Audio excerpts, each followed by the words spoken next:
तुम जैसे मुसलमान जो खुद को मुजाहिद समझते हो, तुमने ही इस्लाम को बदनाम करके रखा है।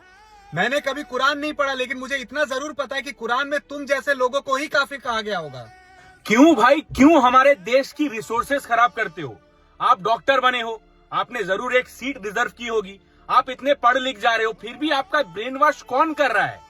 क्यों इतनी नफरत फैला रहे हो भाई? आपके वजह से तो हम लोग हिंदू मुस्लिम लड़ेंगे भाई। मेरे अगल बगल में हिंदू मुस्लिम रहते हैं, हम लोग एक थाली में खाना खाते हैं, और तुम जैसे लोगों की वजह से तो मैं उस पर भरोसा भी नहीं कर पाऊंगा यार।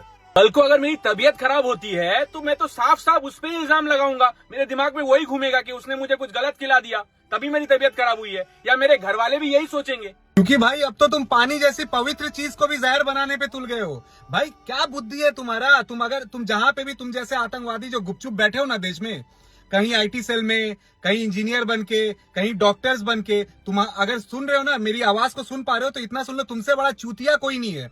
क्योंकि जो तुम प्लान्स जितना सुनने में आ रहा है न्यूज के द्वारा कि तुम पानी में मिलाने वाले थे जहर, तो भाई वो जो पानी जाती है ना, वो धर्म पूछ के नहीं जाती है घरों में, वो तुम्हारे मजहब के लोगों के पास भी जाएगी वो पानी।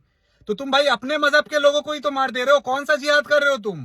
कोई जिहाद विहाद नहीं हो रहा है, आप बस अपने मजहब की तौहीन कर रहे हो। ये जो बांग्लादेशियों को भगाया जा रहा है भारत देश से, क्या इसी का बदला ले रहे हो क्या भाई? आप लोग इतने पढ़े लिखे हो, बचपन से मेहनत करते हो यार, डॉक्टर बनने के लिए बहुत मेहनत लगती है, तो अगर आपके पास थोड़ा सा भी दिमाग है ना तो उसको यूटिलाइज करो। और ये वीडियो अगर आप तक पहुंच रही है तो यही संदेश आपको देना चाह रहा हूं कि भाई आपसे ज्यादा मूर्ख कोई नहीं है। ऐसी हरकतें कर कर आप अपने मजहब को बदनाम कर रहे हो, कलंक लगा रहे हो, और कुछ नहीं कर रहे हो। कोई जिहाद विहाद कुछ नहीं हो रहा है। और आप डॉक्टर हो, आपको तो भगवान का रूप दिया गया है, भगवान के सम्मान तुलना की जाती है आप लोगों की। आप तो भगवान के नाम पे हैवान हो यार। जितने लोगों की जान आपने नहीं बचाई होगी, उससे ज्यादा लोगों को तो आपने मार दिया, जान से मार दिया।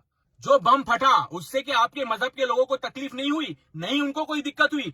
और ये जो आतंकवादी संगठन है, ये इनके कांटेक्ट में कैसी आती है? जरूर कोई ना कोई कनेक्शंस है, कहीं तो बेस है इनका जिससे इनका कनेक्ट उनसे होता है। तो भाई ये जो फैमिलीज यहाँ पे है ना, आपको भी थोड़ा सा ध्यान रखने की जरूरत है कि आपके घर के जो लोग हैं वो किससे मिल रहे हैं, कहाँ उनका ब्रेन वॉश किया जा रहा है, कैसे कनेक्ट में आ रहा है। कहीं कोई तो सोर्स है जहाँ पे लोग रेगुलरली जा रहे हैं और वहां से कनेक्ट भिड़ाया जा रहा है। वो सोर्स क्या है? कौन सा सोर्स है? देखो। ऐसे पापियों वाली हरकत करके आपको कोई जन्नत नसीब नहीं होने वाली है। आप जहन्नुम में ही जाओगे, वही आपकी सही जगह है।